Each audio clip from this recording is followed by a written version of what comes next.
dan tetap semangat.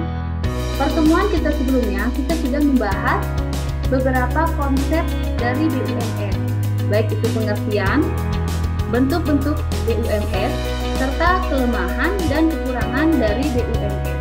Nah, untuk pertemuan kita hari ini, kita lanjutkan saja beberapa indikator yang terkait dengan BUMS. Nah, di sini adapun indikator yang pertama menjelaskan jenis kegiatan BUMS, kemudian indikator 37.12 menjelaskan tahapan mendirikan usaha BUMS. Baik, kita langsung saja pada yang pertama, jenis-jenis kegiatan usaha dalam BUMS itu kita bagi menjadi 5. Yang pertama, bidang usaha ekstraktif. Itu adalah kegiatan usaha yang dilakukan dalam rangka mengambil hasil alam untuk dapat dimanfaatkan dalam kegiatan produksi. Contoh, di sini ada perusahaan garam, ada perusahaan semen, ada pertambangan minyak, dan mengumpul hasil ikan. Kemudian bidang usaha berikutnya adalah bidang usaha agraris, yaitu kegiatan usaha yang dilakukan dengan cara mengolah alam, memanfaatkan lahan atau tanah sebagai faktor produksi. Contohnya, ada pertanian, perkebunan, perikanan, dan peternakan. Kemudian bidang usaha yang ketiga adalah industri, yaitu kegiatan usaha yang dilakukan dengan mengolah bahan mentah menjadi barang jadi yang siap digunakan oleh konsumen. Contoh, industri pabrik, industri kerajinan. Yang keempat, bidang usaha jasa, yaitu kegiatan usaha yang dilakukan untuk memberikan jasa pelayanan kepada masyarakat atau konsumen sehingga diperoleh keuntungan. Contohnya di sini adalah jasa telekomunikasi, jasa transportasi, dan jasa notaris.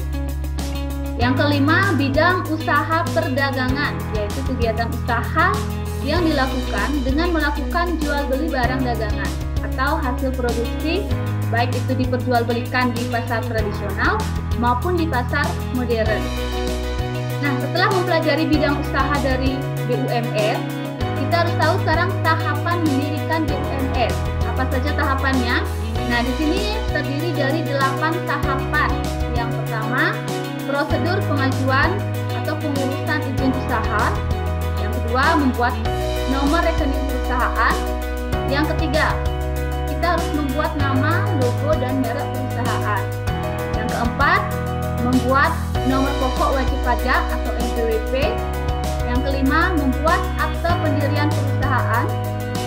Kemudian membuat SIUP atau surat izin usaha perdagangan.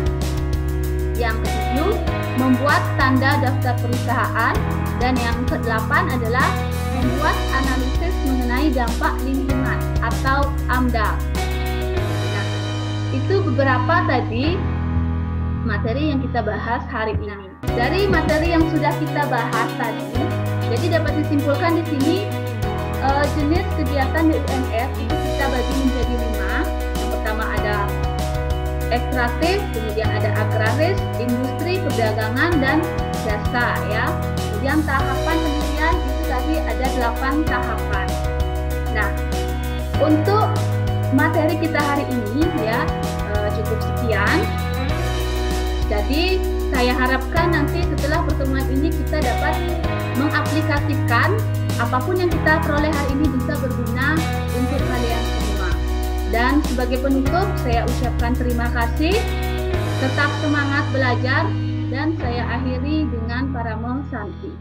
Om Santi Santi Santi Om.